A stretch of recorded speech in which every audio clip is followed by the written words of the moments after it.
নির্বাচন নিয়ে সংলাপ চেয়ে প্রধান উপদেষ্টার সঙ্গে বৈঠক বিএনপির। বিদেশ যাত্রায় নিষেধাজ্ঞা, সাবেক স্বাস্থ্যমন্ত্রী জাহিদ মালিক সহ 9 মন্ত্রীর। সুপ্রিয় দর্শক, আসসালামু আলাইকুম। এআরবি বার্তা চ্যানেলের পক্ষ থেকে আপনাদেরকে স্বাগতম।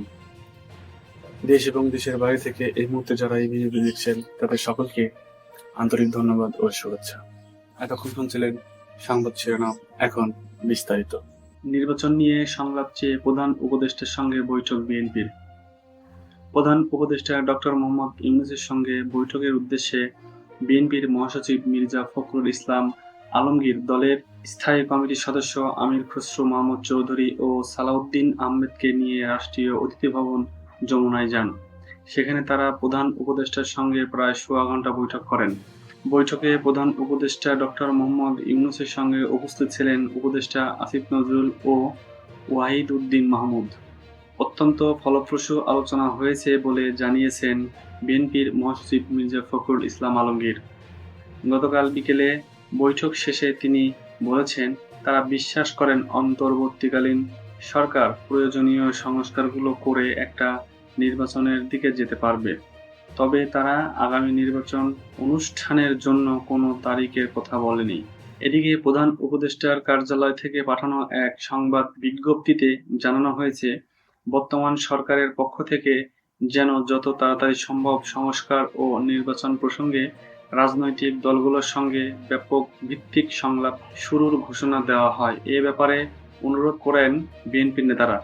বিএনপি মিডিয়া সেলের সদস্য সাইরুল কবির খান সাংবাদিকদের জানান, প্রধান উপদেষ্টার আমন্ত্রণে মহাসচিবের নেতৃত্বে বিএনপির একটি প্রতিনিধি দল যমুনায় গেছে।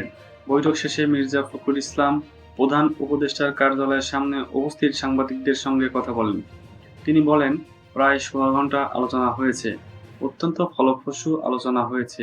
আমরা অত্যন্ত আশাবাদী হয়েছি যে ডক্টর মোহাম্মদ ইউনূসের নেতৃত্বে অন্তর্বর্তীকালীন সরকার আন্তরিকতা, দেশপ্রেম ও যোগ্যতা দিয়ে খুব দ্রুত একটা স্থিতিশীল অবস্থায় নিয়ে আসতে পারবে।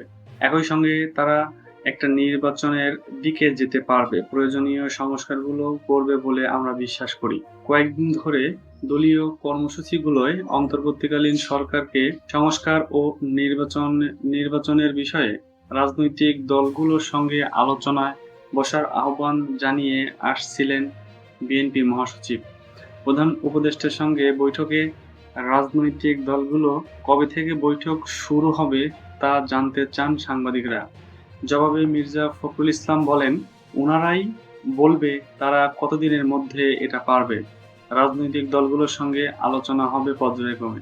বিএনপি নির্বাচন অনুষ্ঠানের কোনো তারিখ উল্লেখ করেছে কিনা এ প্রশ্নের জবাবে মির্জা ফখরুল ইসলাম বলেন, আমরা কোনো তারিখ বলিনি, প্রয়োজনে ওনারাই তারিখ বলবে।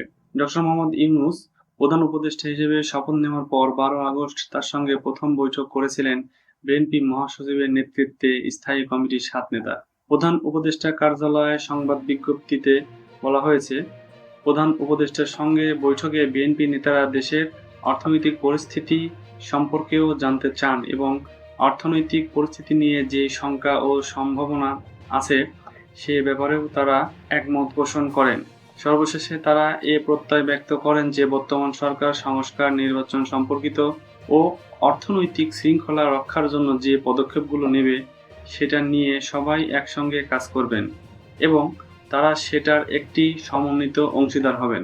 বিএনপির প্রতিনিধিরা মূলত বর্তমান সরকারের বিভিন্ন ক্ষেত্রে সংস্কারের ভাবনা ও নির্বাচন নিয়ে তাদের চিন্তাভাবনা সম্পর্কে মত বিনিময় করেন। তারা বলেছেন যে এই সরকারের গৃহীত পদক্ষেপগুলোর ব্যাপারে তাদের পূর্ণ সমর্থন আছে, ভবিষ্যতেও এই সমর্থন থাকবে। বর্তমান সরকারের পক্ষ থেকে যেন যত তাড়াতাড়ি সম্ভব সংস্কার ও নির্বাচন প্রসঙ্গে রাজনৈতিক দলগুলোর সঙ্গে ব্যাপক ভিত্তিক সংলাপ শুরু করার ঘোষণা দেওয়া হয় সে ব্যাপারে তারা অনুরোধ করেন। সুপ্রিয় দর্শক, আমাদের এআরবি বার্তা চ্যানেলটি নিয়মিত দেশের সর্বশেষ আপডেট নিউজ সম্প্রচার করে থাকে। সকল নিউজ সবার আগে পেতে আমাদের চ্যানেলটিকে সাবস্ক্রাইব করে আমাদের সাথে থাকুন। বিদেশ যাত্রায় নিষেধাজ্ঞা, সাবেক স্বাস্থ্যমন্ত্রী জাহিদ মালিক সহ 9 মন্ত্রীর। সাবেক 9 মন্ত্রী ও 5 সংসদ সদস্যের বিদেশ যাত্রায় নিষেধাজ্ঞা দিয়েছেন আদালত। দুর্নীতি দমন কমিশনের আবেদনের প্রেক্ষিতে ঢাকা মহানগর দায়রা জজ মোহাম্মদ আসামস জগলুল হোসেন আজ এ আদেশ দেন। এই নিষেধাজ্ঞায় পড়া ব্যক্তিরা হলেন সাবেক স্বাস্থ্যমন্ত্রী জাহিদ মালেক, সাবেক সমাজ কল্যাণ মন্ত্রী ডক্টর দীপমণি, সাবেক শিক্ষামন্ত্রী মহিবুল হাসান চৌধুরী, সাবেক খাদ্যমন্ত্রী সাধন চন্দ্র মজুমদার, সাবেক শিল্পমন্ত্রী নুরুল মজিদ মাহমুদ হুমায়ুন, সাবেক নৌমন্ত্রী শাহজাহান খান, সাবেক খাদ্যমন্ত্রী কামরুল ইসলাম, সাবেক শিল্প প্রতিমন্ত্রী কামাল আহমেদ মজুমদার, সাবেক পার্বত্য বিষয়ক মন্ত্রী কুজেন্দ্রলাল ত্রিপুরা, সাবেক সংসদ সদস্য সেলিম উদ্দিন তালুকদার, সাবেক সংসদ সদস্য মামুনুর রশিদ, সাবেক সংসদ সদস্য কাজিম উদ্দিন, সাবেক সংসদ সদস্য নূর আলম চৌধুরী ও সাবেক সংসদ সদস্য জিয়াউর রহমান। এ তথ্য নিশ্চিত করেছে দুদকের পাবলিক প্রসিকিউটর মাহমুদ হোসেন জাহাঙ্গীর। তিনি বলেন, দুদকের পক্ষ থেকে আদালতকে জানানো হয়েছে আওয়ামী লীগ সরকারের সাবেক 9 মন্ত্রী ও 5 সংসদ সদস্য বিভিন্ন অনিয়ম ও দুর্নীতির মাধ্যমে বিপুল সম্পদ অর্জনের অভিযোগে অভিযুক্ত। তারা বিদেশে পালিয়ে যাওয়ার চেষ্টা করেছেন বলে জানা গেছে। আবেদনের প্রেক্ষিতে আদালত এই 14 জনের বিদেশ যাত্রায় নিষেধাজ্ঞা দিয়েছে। সুপ্রিয় দর্শক, ভিডিওটি ভালো লাগলে অবশ্যই লাইক করুন। কোনো মন্তব্য থাকলে কমেন্ট বক্সে জানিয়ে দিন আপনার মূল্যবান মন্তব্য। এতক্ষণ সাথে থাকার জন্য সকলকে আন্তরিক ধন্যবাদ।